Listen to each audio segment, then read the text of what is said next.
നീ എന്തെങ്കിലും ഉണ്ടെങ്കിൽ എന്നെ വിളിച്ചാൽ മതി കേട്ടോ. All the best. പൊളിക്ക് ജോലിയാ വിളിച്ചേ. പീപ്പിൾസ് ഒക്കെ ഓക്കെ ആയിട്ട് എനിക്ക് വറക്ക് തന്നെ. അവള് പറക്കട്ടെ, ഇന്നെങ്കിലും അടി ഉണ്ടാക്കാതെ നമുക്ക് വല്ലതും സംസാരിക്കാൻ പറ്റുമോ? നിങ്ങൾ പറയുന്ന കേട്ടതൊന്നും ഞാൻ എന്നും അടി കൂടാൻ വേണ്ടിയാ വന്നേക്കുന്നത്. അല്ല, നീ അടി കൂടാനല്ല വന്നത്, എന്നാലും നമുക്ക് കാര്യങ്ങൾ സംസാരിക്കണ്ടേ? എന്ത് കാര്യങ്ങള്? അല്ല, നിന്റെ വീട്ടിൽ ആലോചന നടക്കല്ലേ, അപ്പൊ നീ വീട്ടിൽ നമ്മുടെ കാര്യം പറയണ്ടേ? നീ ആദ്യം പറയുന്നതിൽ ഇപ്പൊ എന്താ തിരിച്ച്?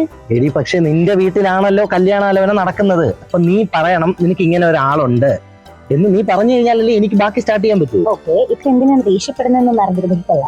ദേഷ്യപ്പെട്ടില്ലല്ലോ. ദേഷ്യം വരുന്നുണ്ടല്ലോ മുഖത്ത്. എനിക്ക് ദേഷ്യം വരുന്നില്ലല്ലോ. നിനക്ക് എന്ത് കാണാൻ പറ്റുന്നില്ല? കാര്യം സംസാരിക്കാൻ തുടങ്ങുമ്പോൾ നിനക്ക് ദേഷ്യം മാത്രമേ ഉള്ളൂ. ആ ദേഷ്യം വെച്ചോണ്ട് ഒന്നും നടക്കാം. എന്ത് നടക്കാൻ പോകുന്നില്ലെന്ന് നീ കുറെ നിനക്ക് എന്റെ വീട്ടിൽ പറയാൻ താല്പര്യമില്ലേ? എനിക്ക് താല്പര്യമില്ലെന്ന് ഞാൻ എപ്പോഴെങ്കിലും പറഞ്ഞോ? നിനക്കാണ് താല്പര്യമില്ല. നീ വേറെ ആരെയോ നോക്കുന്നത്. എനിക്ക് നല്ല വായിത്തൊന്നും വിളിച്ച് പറയാതെ. നമ്മളെല്ലാം ഈക്വാലിറ്റി നമ്മൾ അങ്ങനെ തന്നെയാണ് സംസാരിക്കുന്നത്. ഞാൻ അനുഭവിക്കുന്നത് അനുഭവിക്കുന്നതാണ്.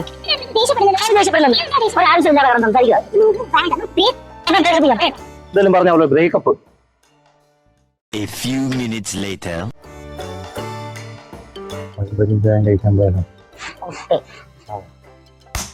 കാര്യം നല്ല കാര്യമുണ്ടോ അവളെ കൊണ്ടാക്കിയത്?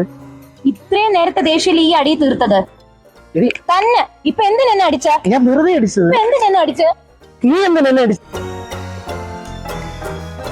പോടി, നിന്നെ വേണ്ട പഴംപൊരിയും ചായ മാങ്ങാത്തൊലി അതൊരു കുന്തമില്ല. അവിടെ ഇരിക്കുന്നില്ല പ്രശ്നം. ചിരിപ്പ് പോലും ശരിയാവാ. നിന്റെ അച്ഛനോട് പറഞ്ഞ നല്ലൊരു ചെരുപ്പ് വാങ്ങിച്ചു തരാനായിട്ട്. അച്ഛനെന്തിനാ പറയുന്നത്? വേറെ നിന്റെ പന്നെ എഴുന്നേറ്റ് വലിയ